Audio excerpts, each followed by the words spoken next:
Wassalatu wassalamu ala Rasulillah wa ala alihi wa ashabihi wa mawalah. Amsayna wa amsal mulku lillah walhamdulillahi la syarika lah. La ilaha illa huwa wa ilayhin nusyur. Amsayna ala fitratil Islam wa kalimatil ikhlas wa ala dini nabiyina Muhammadin sallallahu alaihi wasallam wa ala millati abina Ibrahim hanifa wa ma kana minal musyrikin. Jamaah salat maghrib dan salat isya yang insyaallah dimuliakan oleh Allah Subhanahu wa taala. Alhamdulillah, pada malam hari ini Allah Subhanahu wa taala masih berkenan menganugerahkan kepada kita nikmat-nikmatnya sehingga kita dapat melaksanakan salat maghrib dan nanti isya secara berjamaah di tempat yang insyaallah Allah berkahi ini. Semoga langkah kaki kita, amal ibadah kita, salat jamaah kita diterima oleh Allah Subhanahu wa taala. Salawat dan salam marilah kita sampaikan kepada junjungan Nabi Muhammad sallallahu alaihi wasallam, kepada para keluarganya, para sahabatnya, dan para pengikutnya hingga akhir zaman. Ma'asyiral muslimin rahimakumullah, hari ini ternyata begitu spesial. Harinya spesial, bulannya spesial. Ya, barusan kita diumumkan, ya, hari ini atau nanti malam akan ada salat khusyuf, salat gerhana bulan. Di hari yang sama atau di bulan yang sama, kita juga mengetahui bahwa bulan Rabiul Awal ini identik dengan momentum kelahiran Nabi Muhammad sallallahu alaihi wasallam. Maka dengan waktu yang spesial seperti ini jangan sampai dibiarkan begitu saja, lewat begitu saja. Rasulullah sallallahu alaihi wasallam bersabda, ya, hadisnya agak panjang, tetapi dalam potongan hadisnya disebutkan, kalau, ya, fa idza ra'aitumu, kalau kalian itu melihatnya, maksudnya di sini adalah melihat gerhana, ya, ternyata terjadi, apakah terjadi gerhana bulan atau terjadi gerhana matahari, maka ada beberapa hal yang disunnahkan oleh Rasulullah SAW. Yang pertama adalah fad'uhu, maka ketika melihat itu berdoalah kepada Allah Subhanahu wa ta'ala. Kemudian yang kedua adalah wakabbiruhu. Apa itu artinya? Bertakbirlah, ya, mengesahkan Allah dengan cara kita bertakbir. Sebagaimana kita kalau sudah selesai bulan Ramadan, kita disuruh takbir. Ya, ini nanti ada maknanya sebetulnya. Kemudian wasallu, ya, salatlah kalian. Makanya di antara, ya, hukum daripada kita melaksanakan salat khusyuf adalah salah satunya adalah sunnah muakkadah. Dan yang terakhir adalah watasaddaqu, dan kalian bersedekahlah. Ada 4 nih. Ya, jangan biarkan dia lewat begitu saja. Ya, jadi kita diminta untuk berdoa kepada Allah, jangan sampai berdoa kepada selain Allah Subhanahu wa taala. Karena banyak, ya, daripada masyarakat kita itu ketika terjadi sesuatu yang aneh, itu biasanya di apa namanya nih? Ditonton, ditonton, dikeker segala macam. Ntar malah ada istilah-istilah yang lain yang berkaitan dengan kesyirikan. Wah, ini lagi ada sesuatu nih. Padahal itu adalah salah satu min ayatihi al-lail wan nahar wasyamsa wal qamar. Jadi nggak perlu heran. Sebagaimana Rasulullah SAW ketika kehilangan anaknya Ibrahim. Ibrahim masih kecil, dipanggil oleh Allah Subhanahu wa taala. Ini bukan sekarang, zaman dulu udah ada. Anaknya Rasulullah SAW dipanggil waktu masih kecil, kemudian alam berduka. Kebetulan, bahasanya ini ada gerhana ketika itu. Nggak lama habis Ibrahim wafat, terjadi gerhana. Kalau orang kita bilang gini, kenapa kalau kita? Misalnya langit menangis, wah ilah menangis hujan maksudnya ya. Jadi seolah-olah ini ada alam berduka cita terhadap apa yang terjadi kepada Ibrahim alaihissalam. Ibrahim anaknya Rasulullah SAW. Kemudian Rasulullah SAW membantah itu dan segera tadi melakukan yang 4 tadi. Supaya apa? Supaya masyarakatnya ketika itu tidak berlarut-larut dalam kesedihan. Bahwa yang namanya meninggal, yang namanya ada kekuasaan Allah, ada gerhana, maka itu adalah salah satu tanda-tanda kekuasaan Allah Subhanahu wa taala. Maka kita disuruh untuk bertakbir, Allahu Akbar, Allahu Akbar. Maka disunnahkan kepada kita banyak-banyak untuk melakukan yang 4 tadi. Fad'uhu wa kabir wa sallu wa tasaddaqu. Karena pembahasan kita fikih muamalah, kita lanjutin tentang fikih muamalah Dalam beberapa pertemuan sebelumnya kita sudah membahas tentang fiqhuz zakah. 2 pertemuan sebelumnya kita sudah membahas rukun orang-orang yang wajib menunaikan zakat. Jadi siapa saja orang yang berkewajiban menunaikan zakat. Apakah seluruh orang itu wajib mengeluarkan zakat? Yang enggak. Pasti ada rukun dan syaratnya. Ini udah kita bahas. Kemudian apakah orang-orang tersebut yang termasuk dalam rukun tersebut, kita contohin lagi kita ulang lagi, kita review lagi sedikit.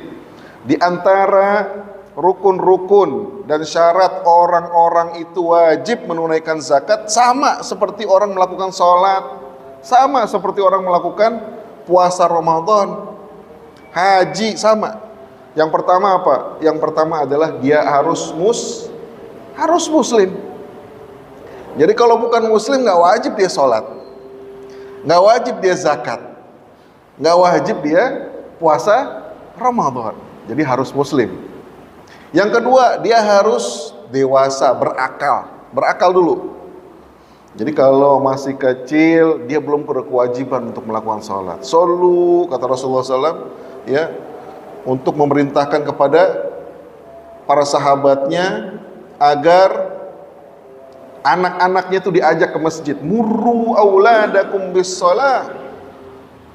Suruh anak-anak kalian itu melakukan sholat. Ajak anak-anak kalian untuk melakukan sholat secara berjamaah.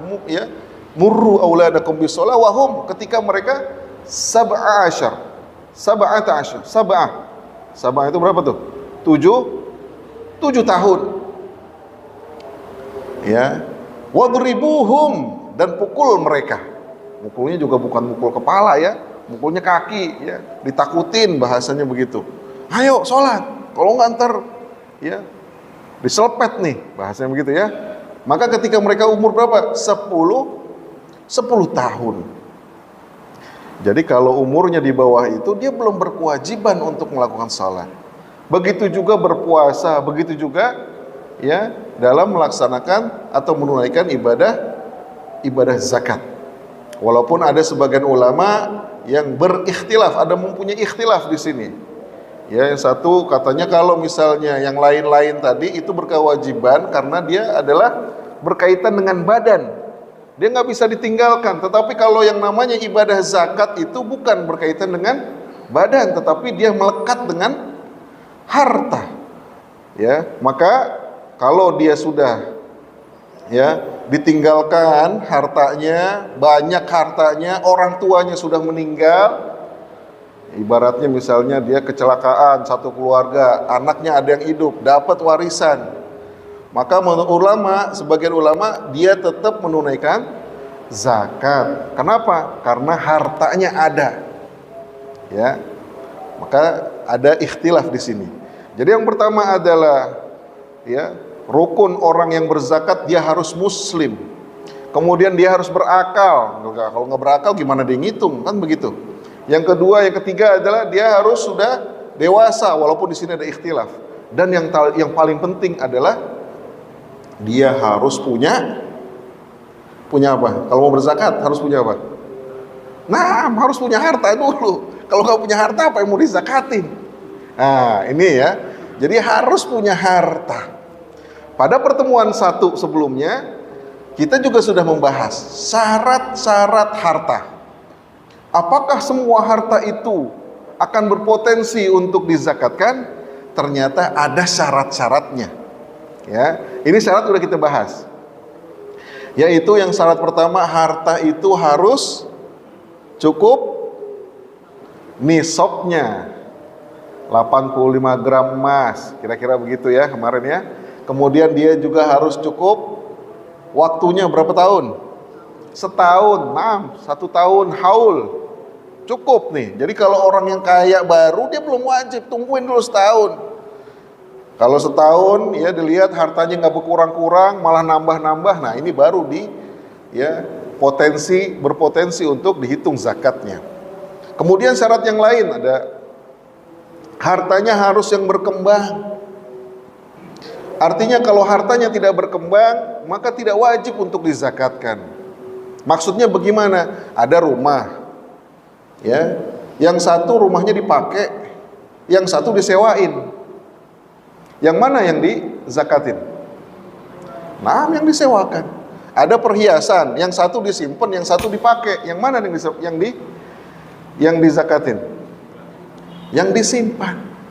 Jadi dikurangi dengan yang dipakai terlebih dahulu. Sebagaimana ya contoh-contoh yang sebelumnya sudah disebutkan, ketika Rasulullah SAW memerintahkan untuk mengeluarkan 1 ekor kambing kalau sudah mencapai 40 nisabnya 1.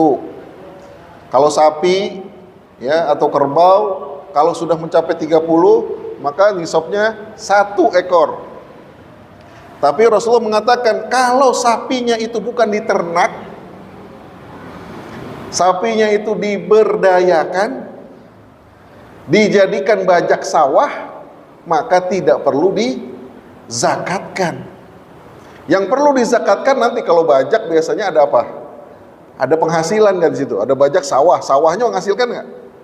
Nah, padinya yang dihitung zakatnya, maka nggak ada double pajak itu double zakat ya, jadi adil ya. Nah, ini ya diantara yang sudah kita bahas. Sekarang kita pengen bahas bab tentang zakat dan pajak dalam Islam. Ini dalam satu buku yang sama yang kita bawakan dari kemarin, Fiqhuz Zakah Inda Yusuf Al-Qardawi. Ya, dalam satu babnya dia membahas tentang bab zakat dan pajak dalam Islam. Ini lagi relate banget nih ya. Mungkin ada seminggu 2 minggu yang lalu ada satu menteri kita ya mengatakan bahwa zakat sama dengan pajak. Wah, rame kan, sempat rame nih ya. Sempat rame. Kemudian 2 hari yang lalu, kalau itu tadi yang perempuan nih, menteri yang perempuan ya. Coba ntar dilihat lagi deh sendiri-sendiri ya, masing-masing dah. Kita nggak sebutin nama nih. Yang satu lagi menterinya bukan yang perempuan, ada lagi menteri laki-laki, baru 2 hari yang lalu, ya, yang mengatakan apa? Basnas harus membantu pemerintah dengan uang zakat. Masya Allah, luar biasa. Ya, jadi ini kelihatan udah kekurangan duit. Ya, dari mana digali dah, pokoknya dah ya. Dulu dana abadi umat, kemudian dana haji, ya sekarang dana zakat. Ya, harus membantu program-program pemerintah. Masya Allah. Nah, kita pengen tahu sekarang, apakah zakat sama dengan pajak? Pertama, pertanyaannya.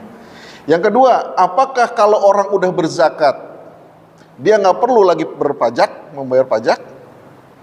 Atau yang ketiga, kalau dia sudah membayar pajak, apakah dia nggak perlu bayar zakat? Ini yang perlu kita ya ketahui. Ya, dan kita bawa pulang ilmunya, mudah-mudahan sempat ya. Yang pertama, apakah sama antara zakat dengan pajak? Sama nggak? Nah, sama nggak? Beda tuh Pak. Dari apa bedanya? Ya dari kata-katanya beda. Ya. Zakat beda, pajak juga beda. Tetapi kita ambil kesamaannya dulu.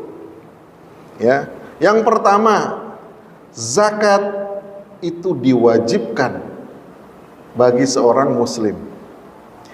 Ya, wajib nggak bagi seorang muslim?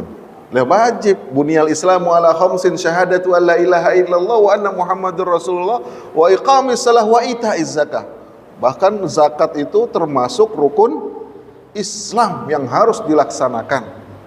Kalau tadi kita ngomong zakat harta, sebetulnya zakat harta itu ya bagi yang punya harta. Tapi ada lagi satu zakat yang nggak dia lihat tuh nggak mesti ngelihat harta, ya pokoknya kalau sudah bulan Ramadan semua orang wajib berzakat, mau kecil mau gede mau udah tua mau masih kerja mau nggak kerja dia harus berzakat. Kalau dia nggak bisa berzakat harus diwakili oleh keluarganya atau kepala keluarganya. Zakat apaan tuh? Zakat fitrah. Ya, selama dia masih ada beras, makanan di rumahnya, di dapurnya, dia bisa memberikan beras kepada masjid, kepada orang lain 2,5 kilogram, ya, maka dia wajib untuk mengeluarkan zakat fitrah. Itu yang zakat fitrah. Kalau zakat harta berarti syaratnya harus ada hartanya. Taib, wajib. Pajak, wajib nggak pajak? Wajib. Bagi siapa? Warga negara yang tinggal di satu negara. Kalau kita ya Indonesia ini bukan negara Islam, tapi negara ya yang punya undang-undang Pancasila, NKRI, undang-undang. Ya, dia punya tuh yang namanya aturan-aturan. Maka karena kita bukan tinggal di negara Islam, kita harus mengikut dengan aturan di negara tersebut. Nah, ini main aman nih kalau begitu nih kita ya. Main aman ini. Memang betul. Ya, wa ati'ullaha wa ati'ur rasul wa ulil amri minkum. La ta'ata li makhluqin fi ma'siyatil khaliq. Allah Subhanahu wa taala itu berfirman, ya taati Allah, taati Rasul dan taat kepada ulil amri. Kata Rasulullah SAW, nggak ada ketaatan ya dalam rangka bermaksiat kepada Allah Subhanahu Wa Taala. Kita lihat kewajiban pemerintah ya, dalam hal ini kita suruh bayar pajak, kira-kira hasilnya itu ya untuk dipergunakan maksiat atau manfaat kepada warga negaranya. Kira-kira nih, kira-kira ya manfaat apa mudarat? Ya, yang kesel banget mudorot, dikorupsi.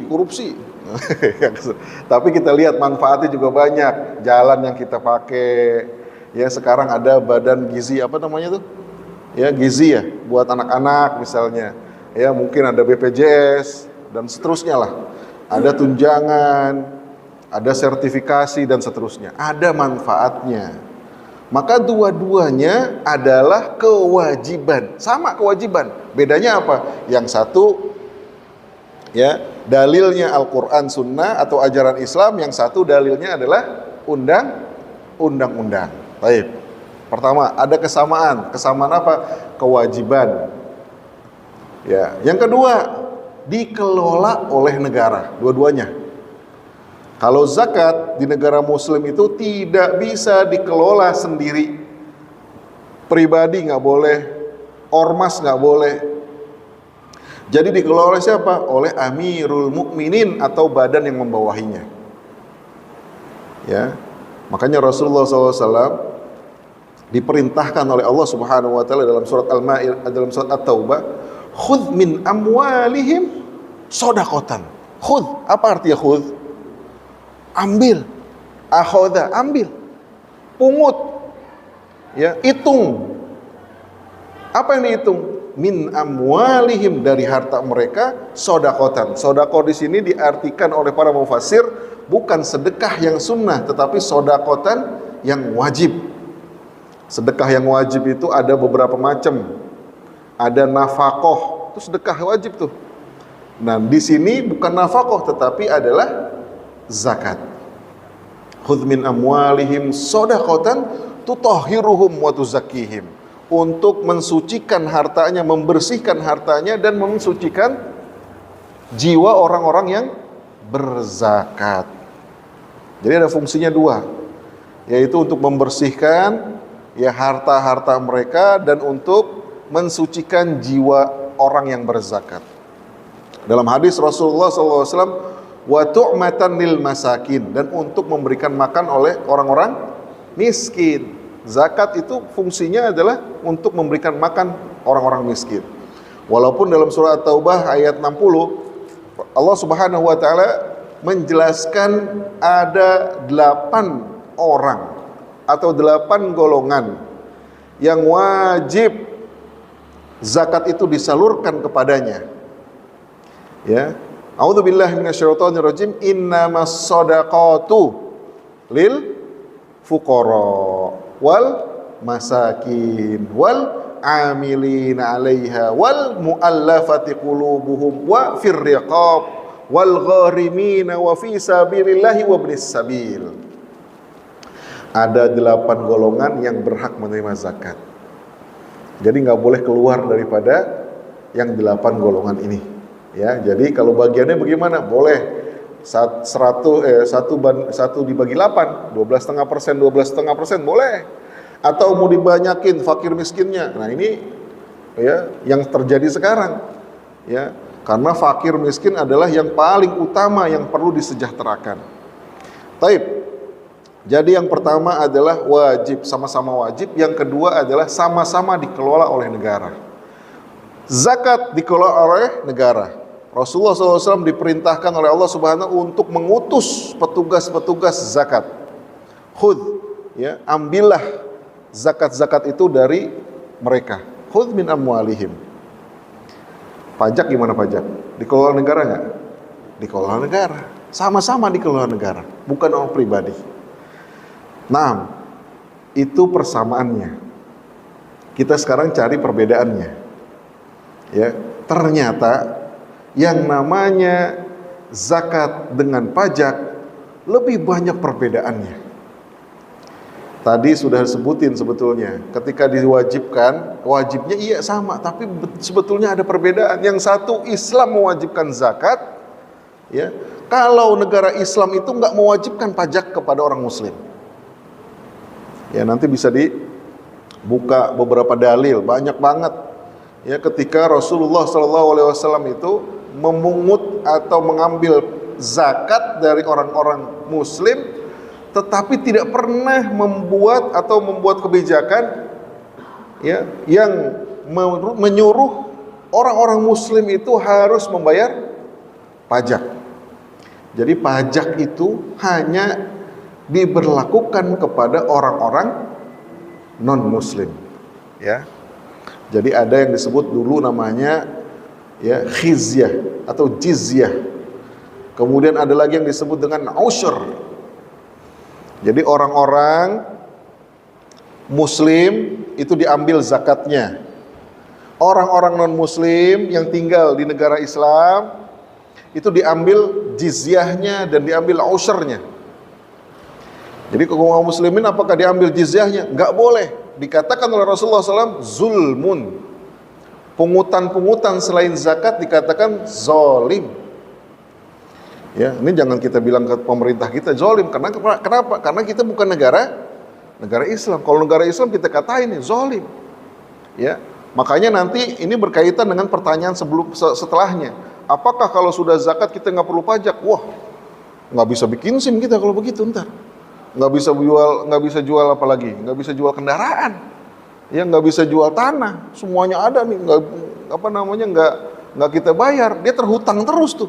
PBB mulai tahun berapa nih? Tahun 80, 90, berjejer. Sampai tahun 2025 harus diselesaikan dulu. Kenapa? Karena udah aturannya begitu. Ya.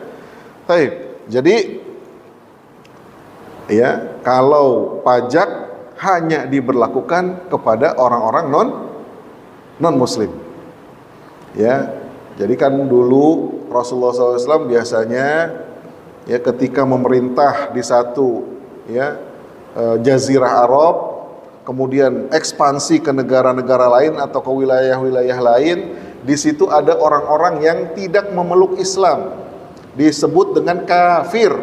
Satu disebut dengan kafir harbi, satu lagi disebut dengan kafir zimmi. Kalau kafir harbi dia perang. Saya nggak mau ditaklukkan kaum muslimin. Ayo perang, ya di pintu perbatasan dia perang sampai titik darah penghabisan. Kalau udah selesai, maka dia menjadi tawanan atau dia kabur sekalian. Nah, itu kafir harbi yang memerangi kaum muslimin. Ada lagi bukan yang memerangi kaum muslimin. Udah, ya saya damai dah, ya ambil bendera putih. Damai. Ya, maka kalau dia mengikut dengan aturan Islam, dia tidak boleh dicelakai, harus dilindungi darahnya, hartanya, dirinya. Ya, termasuk ya dia harus dilindungi semua aset-asetnya. Ya, dagangnya, tokonya, rumahnya nggak boleh diotak-atik. Tapi syaratnya apa? Dia harus tunduk dengan kaum muslimin, dengan aturan kaum muslimin. Di antaranya aturan kaum muslimin adalah orang-orang non-muslim diminta untuk membayar jizyah. Jizyah itu kalau sekarang pajak bumi, pajak tanah. Kita ada ya, bumi dan bangunan, PBB. Ada pajak kalau misalnya orang bawa dagangan mau masuk ke daerah tertentu, ada pungutan. Ya, kalau kita biasanya ada nih yang truk-truk gitu ya, dikasih karcis. Ada ya? Ada yang pungli, ada yang nggak pungli, ada yang pakai karcis. Ini yang pakai karcis. Ya, kalau mau lewat ya dilindungi oleh kaum muslimin, dia perlu membayar ya pajak tadi atau pungutan-pungutan tadi. Maka dia dilindungi. Ya, kalau ini terjadi kepada non muslim.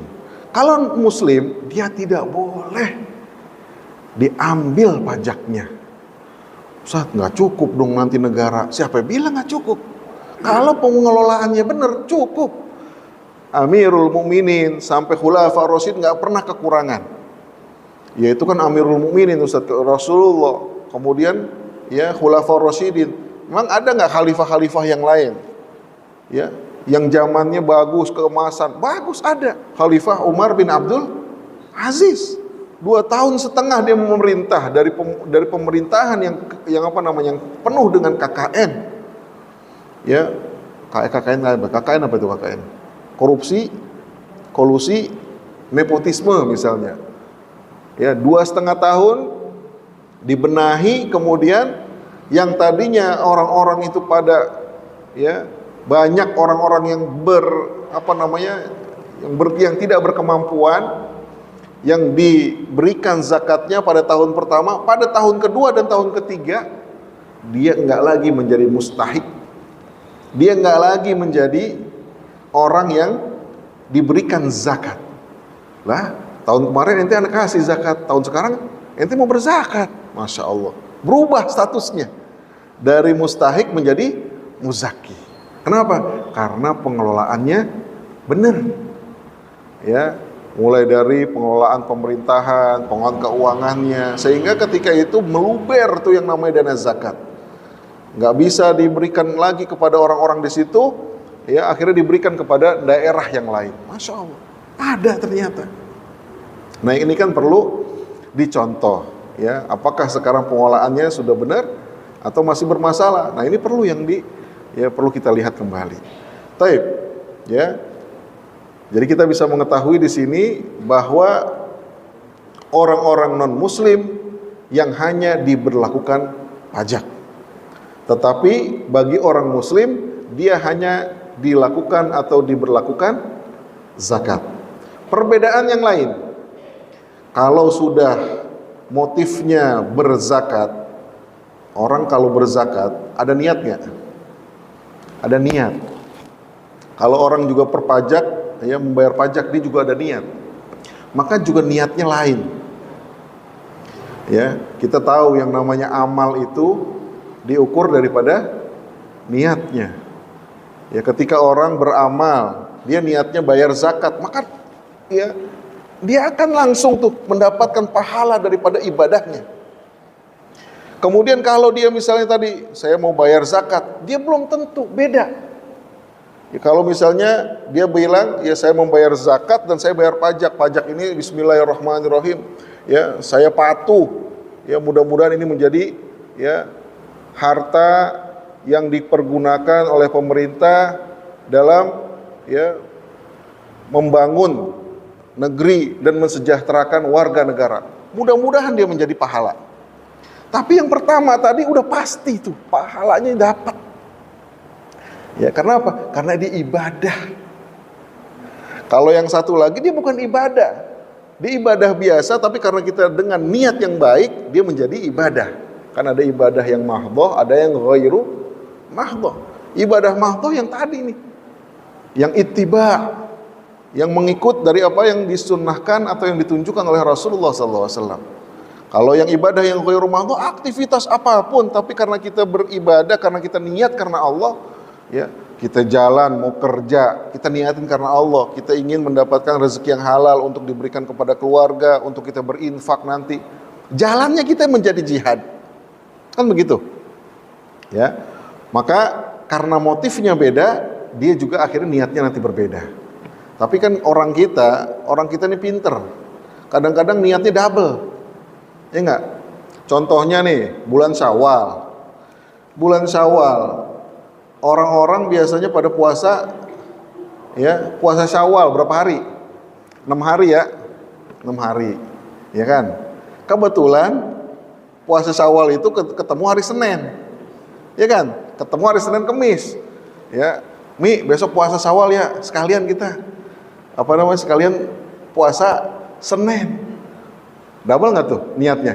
Satu pengen puasa Syawal, satu lagi kebetulan hari Senin, bener nggak? Udah 2 niatnya, betul nggak? Ya, apalagi nih kebetulan ya, dia pada waktu bulan Ramadan ya pernah meninggalkan puasa atau pernah uzur puasanya. Tambahin lagi tuh 3 jadinya, sekalian bayar utang puasa. Oh, kurang pinter apa manusia, ya enggak? Ya kalau boleh apa kagak itu urusan Allah dah ya, urusan Allah dah tuh. Jadi kita puasa nggak apa-apa, mau niatin begitu nggak apa-apa. Makanya Yusuf Al-Qaradawi mengatakan kalaupun orang tuh berniat ketika berzakat, kemudian dia niatin lagi di situ dia berpajak, bisa jadi, boleh jadi. Tapi lihat nanti yang 2 lagi. Yang 2 lagi ini apa? Ketika dia berzakat dan dia niatkan juga berpajak, menunaikan pajak di waktu yang sama, ini ngeluarin duitnya sekali, tapi niatnya 2. Ya kayak tadi puasa, niatnya berapa tadi? Sampai 3 kan niatnya. Yang satu dia puasa Syawal, ya kebetulan hari Senin, kebetulan juga dia pengen bayar utang puasa Ramadan. 3 nih niatnya tuh. Bayangin. Nah kalau ini juga orang mau bayar zakat, dia bilang saya juga bayar pajak sekalian nih niatnya nih. Ya kan kurang pinter apa nih? Lihat, apakah tarifnya sama atau tidak? Nah, tarif zakat dengan tarif pajak sama apa enggak? Lah beda. Jadi nggak bisa disamain akhirnya. Yang kita tahu tarif zakat itu rata-rata berapa persen? Tarifnya. Kalau tarif misalnya tarif itu persen, Contohnya emas. Ya, kalau 85 gram kita udah punya, maka harus dikeluarkan zakatnya. Berapa persen zakatnya? 2,5%. Kalau pajak berapa persen pajak? PPN berapa persen? 11, mau 12 nggak jadi. Ya, belum PPH berapa persen PPH? PPH banyak nih, tergantung ya gajinya. Ya, bisa sampai ya, progresif dia ya, kayak mobil tuh. Kayak mobil, semakin banyak gajinya semakin besar ya tarifnya. Jadi nggak sama, nggak bisa sama itu. Apalagi yang ketiga kata Yusuf Al-Qaradawi, kalau zakat itu ya itu tadi peruntukannya jelas. Cuman berapa tadi? Ada berapa peruntukannya tadi? Dalam surat Taubah ayat 60 tadi berapa? 8 golongan. Semuanya 8-8-nya itu adalah orang muslim. Nggak boleh diberikan kepada selain orang muslim. Fakir yang muslim, miskin yang muslim, ya, amil yang muslim. Wal mu'allaf ini baru dah, ya, mending nih. Mu'allaf ini orang yang baru masuk Islam. Wal mu'allafati qulubuhum wa fir riqab. Ar-riqab itu budak. Dulu ada budak, sekarang mungkin susah ditemuin budak, tapi ada orang-orang yang tertawan, orang-orang yang hilang kebebasan. Ada tuh. Orang-orang di pengungsian, nggak bisa balik ke negerinya, nggak bisa masuk ke negeri orang. Ada nggak yang begitu? Yang tinggalnya itu di katung-katung tuh.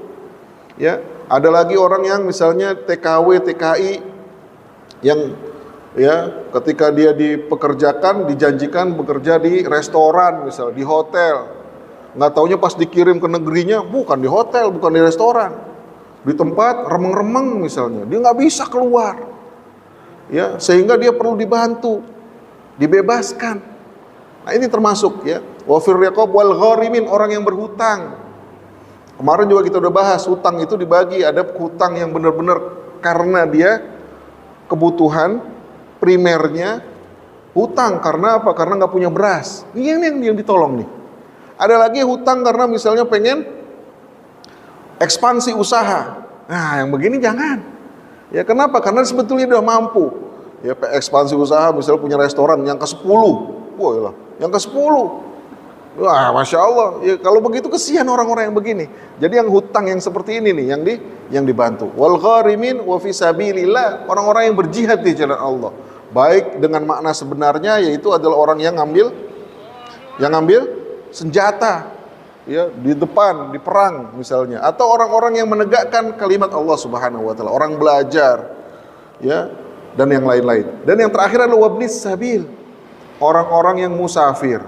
Semuanya ini adalah orang muslim yang wajib diberikan.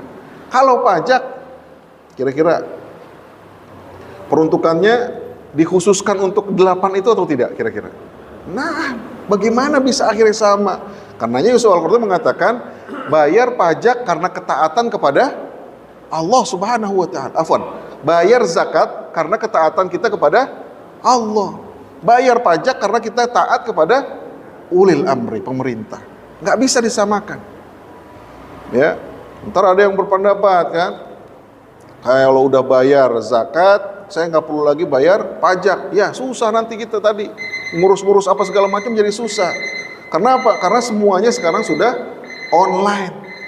Kemarin saya bikin SKCK, itu ditanyain tuh yang namanya BPJS. Saya pengen ngurusin waktu itu apa ya, surat keterangan dari kelurahan, surat keterangan haji kalau nggak salah ya, domisili kalau nggak salah tuh, ya dimintain tuh, apa yang dimintain? PBB, nggak ada hubungannya, PBB disuruh, Masya Allah, luar biasa. Sehingga apa? Sehingga karena ketaatan kita kepada pemerintah, maka kita perlu tunaikan, selama pemerintah tidak menggunakan untuk bermaksiat kepada Allah atau menyuruh kita kepada maksiat kepada Allah. Gitu ya. Jadi nggak ada masalah. Ya, yang paling penting adalah kita taatnya, bersabar dan taat kepada pemerintah. Ya, adapun misalnya kita merasa berat, maka sebetulnya zakat itu tidak diwajibkan kepada orang-orang yang belum mampu. Nah, jadi kalau belum mampu kita nggak boleh berzakat. Tapi pajak gimana? Mau nggak mau, ya. Mau miskin, mau kaya, kalau kita datang ke Maret tuh, ya kita beli minuman begini, udah include pajak belum nih? Include. Mau nggak mau tuh, nggak ada pilihan lain. Anggap aja ini adalah ya ketaatan kita kepada pemerintah. Wallahu alam. Ya mudah-mudahan apa yang disampaikan bermanfaat untuk kita semua. Billahi taufiq wal hidayah. Wassalamualaikum warahmatullahi wabarakatuh.